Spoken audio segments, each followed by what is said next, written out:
ഇന്ത്യയിൽ ആദ്യമായി ഒരു സംസ്ഥാനത്ത് ഒരറ്റം മുതൽ മറ്റൊരറ്റം വരെ മലയോര മേഖലയിലൂടെ ഒരു ഹൈവേ യാഥാർത്ഥ്യമാകാൻ വേണ്ടി പോകും.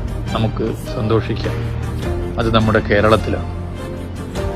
LDF സർക്കാരിന്റെ ഇച്ഛാശക്തിയിൽ കേരളത്തിലെ 13 ജില്ലകളിലൂടെ മലയോര ഹൈവേ വികസനവും അതിവേഗം പുരോഗമിക്കുകയാണ്.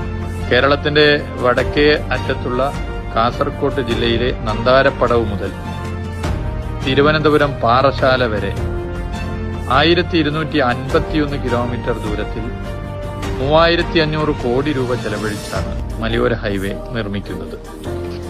നമ്മുടെ സംസ്ഥാനത്തിന്റെ സമ്പദ്ഘടനയിൽ നിർണായക സ്ഥാനം വഹിക്കുന്ന മലയോര മേഖലയുടെ വികസനത്തിൽ വലിയ കുതിപ്പ് സൃഷ്ടിച്ചുകൊണ്ടാണ് മലയോര ഹൈവേ വികസനം പുരോഗമിക്കുന്നത്.